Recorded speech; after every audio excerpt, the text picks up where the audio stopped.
नमस्कार मित्रांनो, आजच्या आपल्या गोष्टीचे नाव आहे लांडगा आला रे आला. एका गावात एक मेंढपाळाचा हरी नावाचा मुलगा होता. तो फार खोडकर होता. तो नेहमी काही ना काही खोड्या करत असे आणि लोकांना त्रास देत असे. लोक त्याची अनेकदा तक्रार करत त्याला रोज आपल्या मेंढ्यांना चरायला नेऊन आणायचे काम असे. मेंढ्यांची चरणी होईपर्यंत त्याला फार कंटाळा येत असे. एक दिवस त्याला कंटाळा घालवण्यासाठी एक विचित्र गमतीची कल्पना सुचली. त्याने आरडाओरड सुरू केला. लांडगा आला रे आला, वाचवा, माझ्या मेंढ्यांना लांडगा खाईल, पळा पळा, लांडगा आला रे आला. गावातले लोक हातातले काम सोडून त्याला मदत करायला पळत आले. कसं उल्लू बनवलं. त्याची ही नवीन खोडी पाहून लोक वैतागून निघून गेले. काही दिवसांनी त्याने परत तीच गंमत केली. यावेळी तरी खरं असेल असं समजून पुन्हा लोक पळत आले.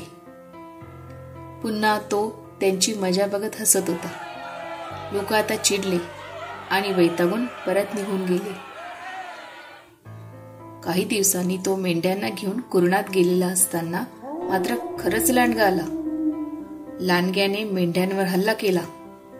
आता मुलगा जीवाच्या आकांताने ओरडायला लागला. त्याच्या एकट्याकडून लांडग्याला हाकलणे शक्य नव्हते. कोणीही त्याच्या मदतीला आले नाही. लांडग्याने एक एक करून सर्व मेंढ्यांना मारून टाकले. त्याला खूप रडायला येत होते.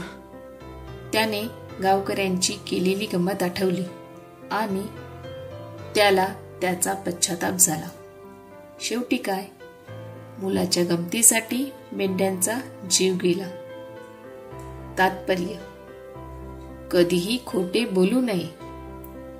सतत खोटे बोलल्यास कोणीही विश्वास ठेवत नाही. खोट्याच्या मदतीला वेळेवर कोणीही धावून येत नाही. हॅलो छोट्या दोस्तांनो, आवडली ना मग आजची गोष्ट? तर अशाच नवनवीन गोष्टींसाठी चॅनलला लाईक करा, शेअर करा आणि हां, सबस्क्राईब करायला विसरू नका. Bye bye.